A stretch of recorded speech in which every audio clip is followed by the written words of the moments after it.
Kita bawa kereta kita macam biasa je. Macam minggu-minggu lepas isi RM30. Tahan seminggu ulang alik kerja. Tapi minggu ni apa hal isi macam biasa juga RM30. Tapi tak sempat seminggu. Minyak dah habis dah ni. Sudah. Balian. Makwa ada remat ke kereta aku kejap. Tapi aku tak ada makwa. Sudah.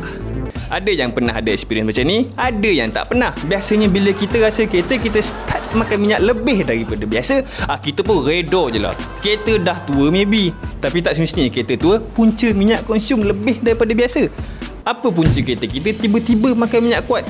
Banyak ke punca dia? Ada cara tak nak bagi kereta kita save minyak balik? Jom tengok video ni satu-satu.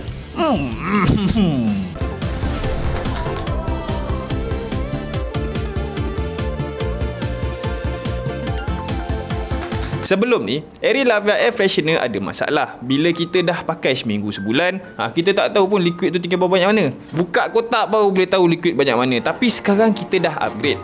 Aerilava Air Freshener dah ada window dekat sebelah sisi untuk kita tengok level dia masa kita akan datang. Kita nak tahu level liquid kita, tapi dalam masa yang sama kita perlukan kotak tu untuk elakkan matahari buatkan perfume Ghost Bed. Kalau kita terlebih tonggeng, ada kotak untuk elakkan liquid kena dashboard. Jadi dapatkan Aerilava Air Freshener sementara voucher masih ada.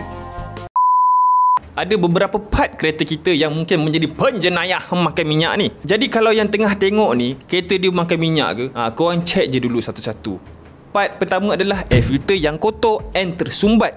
Enjin kita ni selain daripada minyak, dia wajib ada udara juga. Kalau isi minyak je tapi tak ada udara, spark plug tak akan ada lutupan dalam enjin untuk menggerakkan piston. Keperluan asas enjin adalah minyak dan udara. Enjin tak nak benda lain, habuk ke, pasir ke, yang tu dia tak nak. Sombong. Jadi dari situ wujudnya air filter. Bahasa Inggeris dia penapis udara. Bila air filter kita dah banyak sangat tahan habuk, tersumbat, udara yang nak masuk ke enjin jadi tak cukup. Bila tak cukup mixture udara dengan minyak, letupan dalam piston jadi tak efisien. Tak efisien, nak jalan dari jarak yang sama akan memerlukan minyak yang lebih dari sepatutnya. End result, kereta tiba-tiba makan minyak banyak.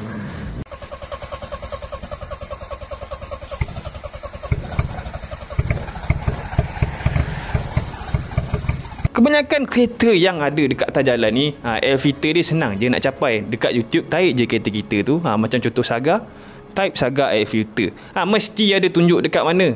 Check air filter tu. Kalau boleh tembak angin, tak kotor sangat, tembak aje. Kalau nampak macam dah tak ada harapan tu, tukar je lah baru. Dekat Shopee bawah RM10 je macam tu.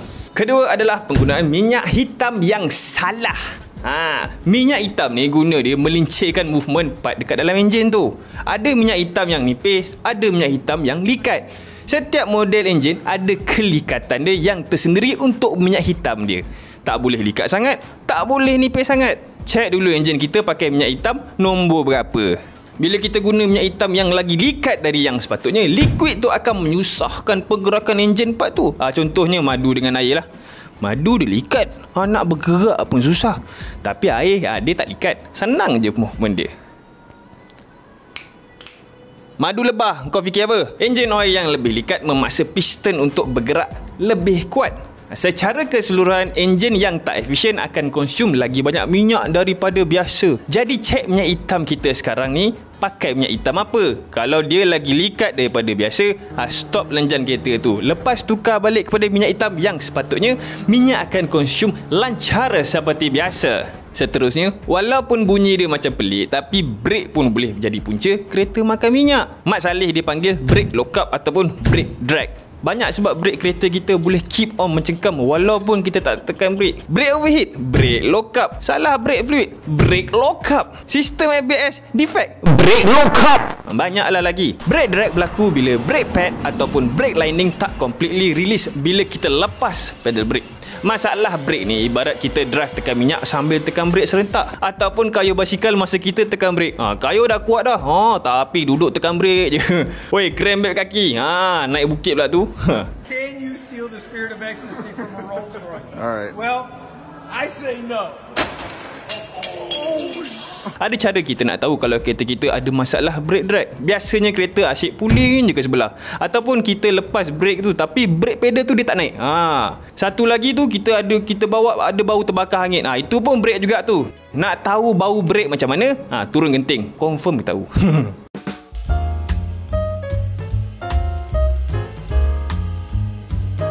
Cerita pasal brake ni, segala parut dekat badan saya ni, semua parut datang daripada main basikal, babe. Kita dari darjah 5 sampailah form 3 naik basikal pergi sekolah. Padahal lalu jalan besar tu, kita elok je duduk tepi dengan you. Bila fikir balik bayar tu, ada sehari tu saya pergi rumah member dekat dalam 5 kilo macam tu daripada rumah.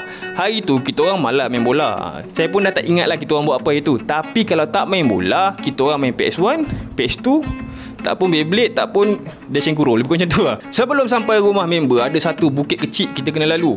Dia tak lurus ke atas, dia naik sambil kona ke kiri. Basikal masa naik kita rasa macam nak jugalah. Tapi bila turun, macam MotoGP seko-seko. Kita orang naik, lepak rumah member, nak maghrib, balik.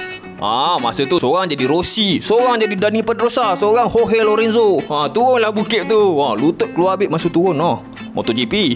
Entah macam mana tak, saya turun, mungkin tayar gelong ke apa, melekat, muka jatuh atas jalan tar. Sebab jalan tu di bukit sikit, so dia seret lah muka masa tu. Bersepah. Member gelak ke, lepas tu dia orang tolong lah. Basikal boleh kayuh slow-slow. Masa tu dia tak sakit lagi. Nak mandi maghrib tu, pedih, babe. Satu geng kita orang tu sampai hari ni pun tak ikut trend main basikal baju sendat tu. Sebab dah puas sangat dah main basikal masa sekolah dulu.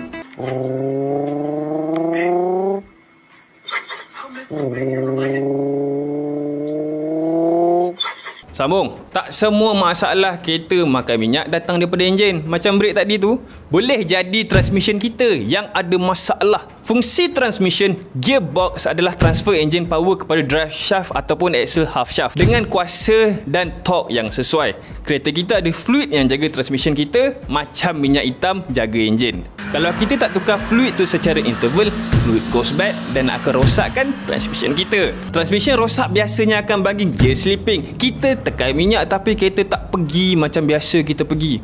Gear slip buatkan kita tekan minyak banyak, so kesudahan dia makan minyak lah juga. First, make sure kita tukar kita punya minyak gearbox secara berkala untuk kereta automatik. Second, hantar kereta dekat workshop untuk cek sama ada transmission kita masih optimum ataupun tidak. Punca lain lagi adalah dirty/bad mass airflow sensor, singkatan MAF sensor. MAF sensor ni function dia untuk calculate suhu dan amount udara yang masuk dekat dalam enjin. Dia calculate supaya enjin tahu berapa banyak minyak yang perlu untuk mix dengan udara yang masuk tu. MAF sensor ni duduk belakang air filter tadi tu. Walaupun kita ada air filter, tapi habuk still ada cara dia untuk lalu juga masuk ke dalam. Apa cara pun aku nak masuk juga. Degil. Bila mass airflow sensor yang kotor, bacaan dia akan jadi salah. Biasanya akan baca lagi tinggi daripada yang sepatutnya. Reading pun pergi ke ECU. ECU beritahu fuel pump, minyak nak banyak ni. Padahal minyak nak sikit je. Bagilah minyak banyak-banyak ke enjin tu. Bila sampai tahu-tahu tak pakai pun semua. Last sekali minyak tu jadilah memazir. Sebabkan airflow sensor gagal bagi reading yang betul, kereta dah makan minyak lebih daripada biasa. Rugi member.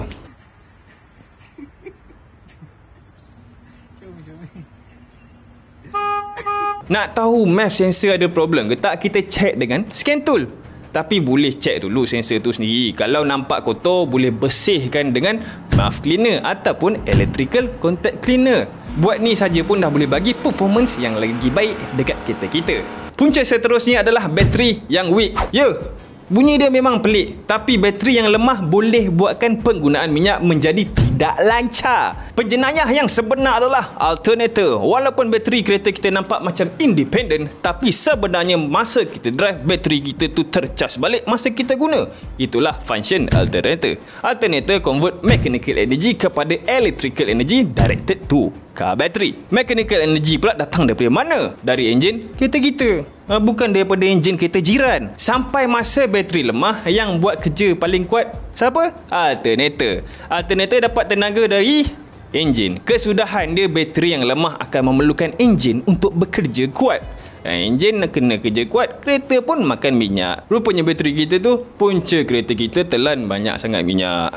Cek bateri kita weak ke tak. Kalau weak, tukar terus. InsyaAllah kita punya kereta tak makan minyak sangat dah.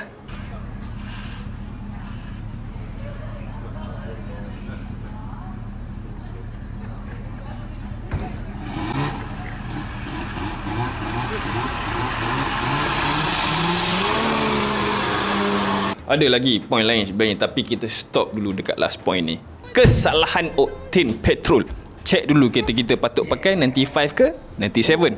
Biasanya kereta moden yang ada high performance engine akan perlukan RON 97. Apa jadi bila kereta kita pakai RON 95? Tak ada permanent damage, tapi for sure performance dia akan jadi sluggish. Bila sluggish, kenalah tekan minyak lebih. Minyak kena pakai lebih, maknanya kereta dah makan minyak. Tapi tu kereta yang high compression lah. Kita kereta biasa tak ada isu pun sebenarnya. Pakai je 95 macam yang sepatutnya. So kereta biasa yang low compression ni pakai 97 patut save minyak lah kan? Tak juga. Bagi RON 200 pun dekat low compression engine tak jadi apa-apa. Isu makan minyak ni kita risau sebab minyak mahal. Duit. Kalau kita beli 97 yang sepatutnya engine kita tu 95 saja, kan rugi duit juga cerita dia. Apa? Semoga video kali ini membantu korang yang ada kereta yang tiba-tiba makan minyak. So itu saja video kali ini. Sila subscribe sekarang sebab kalau korang tak subscribe, kau terlepas pula video macam ni. Sila subscribe sekarang. Beli Aerolavia Air Freshener untuk dapatkan pengalaman memandu yang lebih baik. So jumpa lagi depan ni. Okey tak? Okey. Kalau suka komen kat bawah. Nak tengok je korang punya komen. Jumpa lagi depan ni. Bye. Jadi kalau yang tengah tengok kereta, jadi walaupun bunyi dia macam pelik, tapi brake pun boleh jadi punca brake drag berlaku bila drag ataupun kayuh blade